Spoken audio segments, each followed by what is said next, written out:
Are we crazy? We seem to want to do the loop backwards. I don't think we're crazy. I'm up for the challenge. Take a look at the video and tell us in the comments what you think. We had such a great time up in Michigan in the clear waters of Lake Michigan, visiting all the wonderful little coastal towns. I just really would love to do that again. I most dread the Mississippi River. Traveling against the current for 250 miles. Most loopers are heading south in the fall down the rivers. We will be attempting to go up the rivers against the current in the spring. When Freebird did this trip in 2022, we left April 1st and the river levels were historically high that spring. This time we're waiting to leave until May 1st. I feel that the logs should be flushed out and the water levels should be a little bit lower, current a little less. So I'm confident we can make it without hitting anything, just like we did in 2022. He sounds reassuring, doesn't he? But I do remember how stressful our trip was in 2022. You are constantly on the lookout for the next big tree coming at you quickly due to the current. Look at this going by here.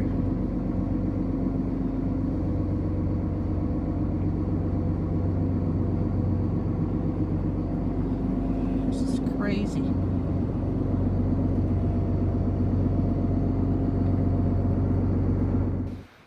I keep telling myself it's going to be worth it because you're going to be up in Michigan again, and I did love every minute in Michigan.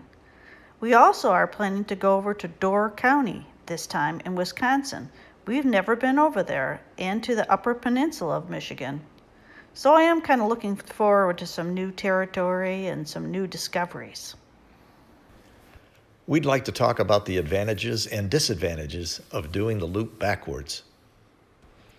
On a backwards loop, when you leave in the spring from the southern rivers in the United States, as you head north, most of the boating community isn't out there yet, so the marinas are relatively empty. Very easy to get a slip, not crowded at the fuel docks. Unfortunately, sometimes there's a restaurant that's not open yet for the season, but most of the time traveling is very nice. It's not crowded. The locks aren't crowded with a bunch of people. It's very pleasant traveling. I do enjoy having a cove all to ourselves and being able to look around and the beauty of just being out there. But it's a little lonely sometimes. Sometimes I'm just wishing there was some girlfriend I can talk to or somebody I can hang out with other than my husband, who I love very much, but sometimes you just want another female around. Another advantage is that the anchorages that you might stop at aren't going to be crowded with a bunch of other people trying to set anchors and maybe drifting into you during the night.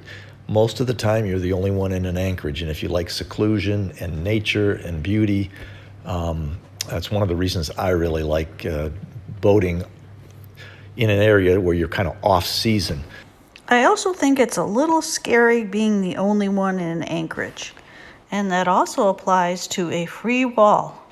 We had kind of a bad experience when we went and stayed on the Joliet Wall, and we were the only one there. It was a Saturday night, and there was a lot of inebriated people that came down and started yelling at us and asking for money, and we had to leave. And we could not stay on that wall, and we have never stayed there again. We find ways to get past that wall because it was a bad experience. I think I might feel a little more safe with 3 or 4 other boats, but by ourselves, no way. One of the considerations of going against the current, doing a backwards loop, is the extra fuel it takes going up the rivers. At first you might think, well, on the Mississippi there's a 4.5 mile an hour current that you're going against, so it shouldn't burn that much more fuel. But what happens is that really slows your pace to a crawl going against the current at an efficient speed. So then you tend to plane off more, otherwise it would take you forever. And that's where your increased fuel really comes into play. Thank goodness Hoppy's is there. It's a great place to stop, and they have diesel and gasoline.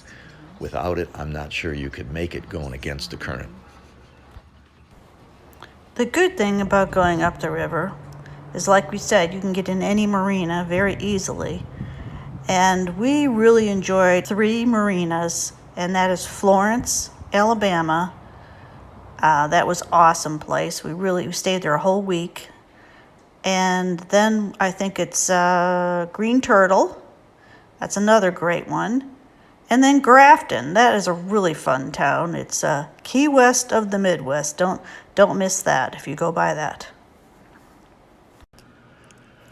I think I can convince Maureen to try it again if I just keep reminding her about the beautiful clear water of Michigan once we're there, the gorgeous sunsets in Petoskey and the other ports, and all the fun we'll have visiting with friends and relatives that'll come up to see us. What do you guys think? Are we crazy on doing another backwards loop?